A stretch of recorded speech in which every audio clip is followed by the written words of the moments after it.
बाबा की असीम कृपा अगर हो, बाबा अगर प्रसन्न हो, तो क्या नहीं हो सकता, सब कुछ हो सकता है, सब कायनात बदल सकती है। ये बिल्कुल दावे के साथ कह सकता हूं। अब बाबा कैसे बुलावा भेजते हैं और कैसे नजदीक आता है भक्त, अगर बाबा का हो, किसी जन्म में कभी भी कैसे भी जुड़ी हो, तो बाबा उसको अपने साथ में अपने पनाह में लेते ही है। इसी आशय की ये लीला है। ये मोरे ओम साई राम। हे एवरीवन, तो आ गई है 56 नंबर की कहानी, जो कि है केवल और केवल साईं भक्तों की ज़ुबानी। तो लीला बहुत खूबसूरत है। जैसे कि मैं बोलती हूँ, इतना रिसर्च वर्क करके सिर्फ और सिर्फ वही लीलाएं मैं इधर रखती हूँ जो सच में बहुत ज़्यादा ऑथेंटिक होती हैं, बहुत ज़्यादा कनेक्टेड फील करती हैं। तो ये बाबा का मतलब कहना है कि अगर कोई मेरा भक्त है और अगर वो किसी भी जन्म में भक्त रहा हो, तो मैं उसको अपने आप कनेक्ट कर लेता हूँ। देखो, ये मेरा खुद का, मैं अपना पर्सनल, अगर यहाँ थोड़ा सा पर्सनल वे में बोलना चाहूँ तो ये हकीकत है, क्योंकि मेरा भी बाबा से कोई कनेक्शन नहीं था। और जब कनेक्शन हुआ तो मुझे वो जो लॉन्ग प्रोसेस था ना, कि बाबा बैक टू बैक मेरी लाइफ में मतलब आ रहे थे, बट मैंने कभी उनको देखने की कोशिश करी ही नहीं। और जब वो आए हैं तो मैंने रिलेट किया है 15 साल पहले, 12 साल पहले, 10 साल पहले कि कैसे बैक टू बैक चीज़ें चल रही थी। तो ये जो लीला है ना, ये इतनी खूबसूरत है कि कहीं ना कहीं इस लीला के जो पहले जो शब्द आपने सुने होंगे, मैं उस चीज़ को बहुत अच्छे से रिलेट कर सकती हूँ कि बाबा अपने बंदों को खुद चुनते हैं। और देखिए कैसे बैक टू बैक बाबा ने लीलाएं की। और लीला सुनने से पहले एक बात हमेशा ध्यान रखें कि सबसे ऊपर कर्म और इंसानियत है, उसके बाद वो जिनको आप मानते हैं। जैसे मेरे लिए तो मेरे साईं, आपके लिए कौन है? कमेंट करके ज़रूर बताएं। और लीला सुनने के बाद अपना फीडबैक ज़रूर दें कि आपको ये लीलाएं ऑडियो फॉर्म में कैसी लगती हैं। आइए सुनते हैं। ओम साई राम।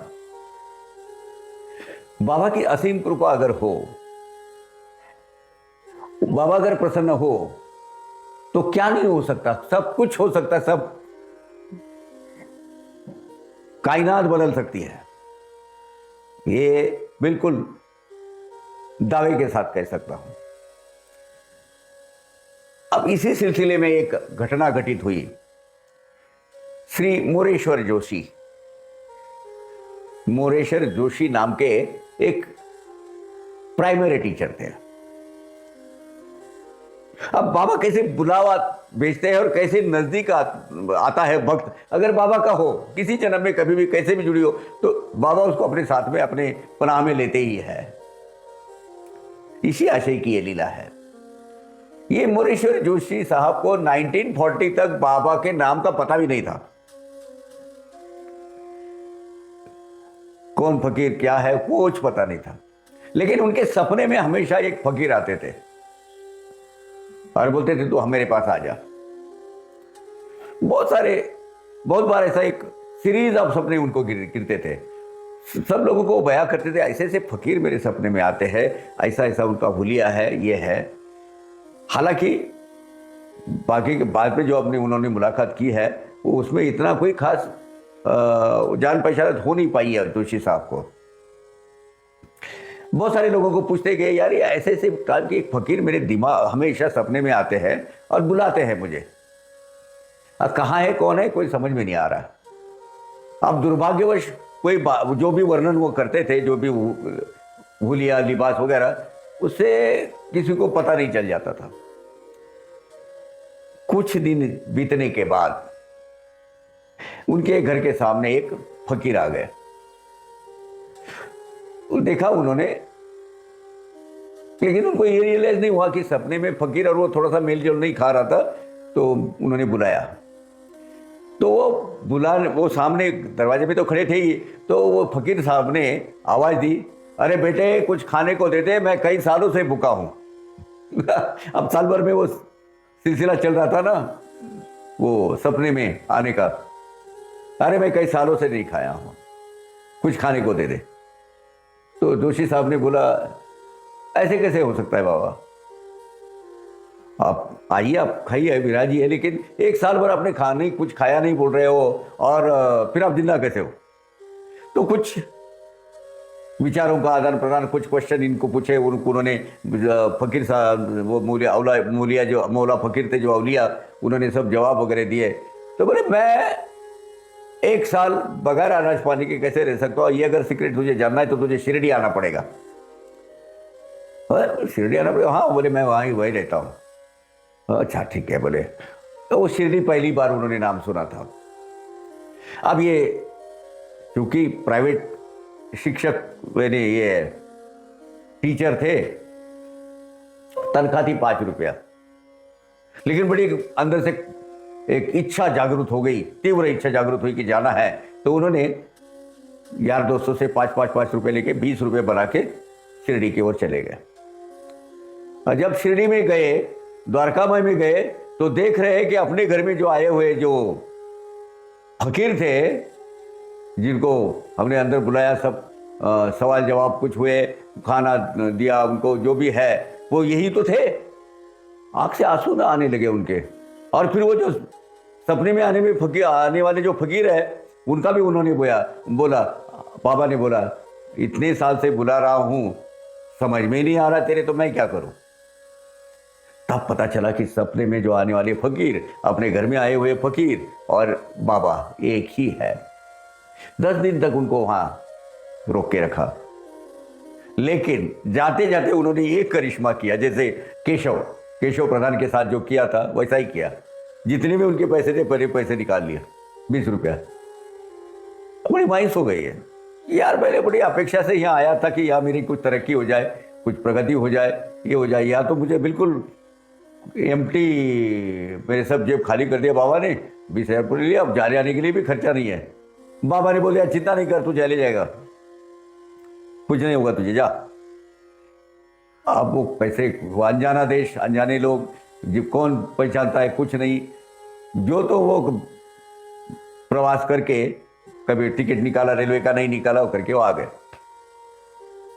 घर में आए।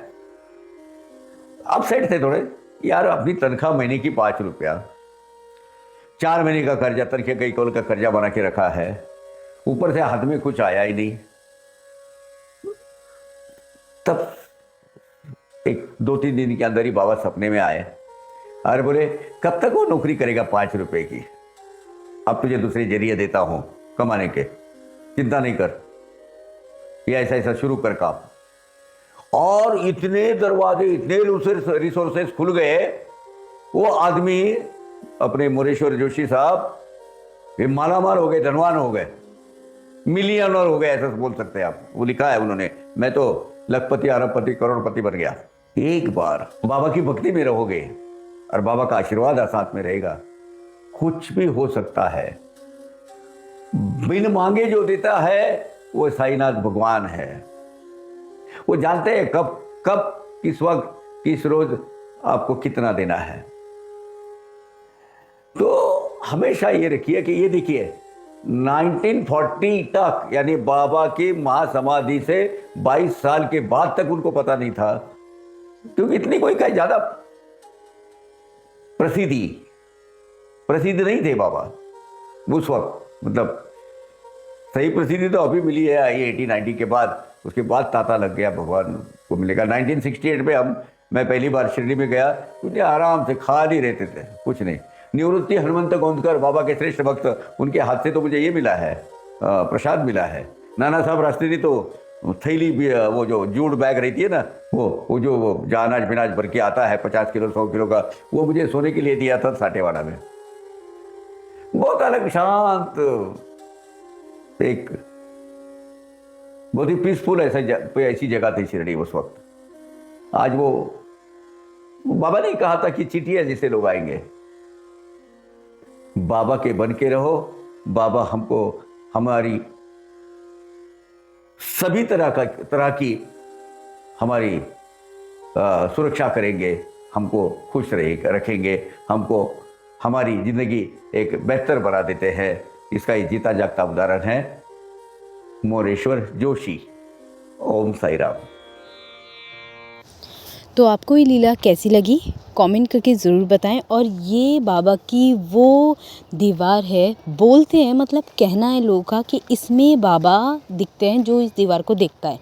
मतलब मैं आज तक कभी शिरडी नहीं गई, टू बी वेरी क्लियर, कभी शिरडी नहीं गई, बट हाँ मेरे घर से शिरडी के ही बाबा आए हैं। और मेरे घर से जो मेरे घर में दोनों ब्रदर हैं उनका कोइंसिडेंस के थ्रू शिरडी जाना हुआ है, पर उन्होंने भी इस वॉल के बारे में कभी नहीं बताया, क्योंकि वो सिर्फ़ और सिर्फ 10 मिनट के लिए ही शिरडी गए हैं और वहाँ से सिर्फ चीज़ें लेके आए हैं।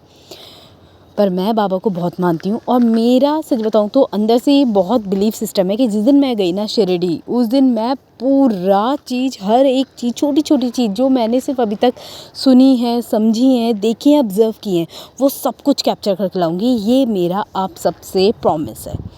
तो बाबा अपनी कृपा करें और जल्द ही हमें शिरडी बुलाएं, तो मैं हकीकत से रूबरू होके आप सबको इस चैनल के थ्रू ही वो सारी चीज़ें बताऊंगी जो मुझसे हुई हैं। जैसे अभी तक मैंने ये लीलाएं बैक टू बैक जितनी भी करी हैं, ये कहीं ना कहीं मुझसे बहुत ज़्यादा रिलेटेड थी।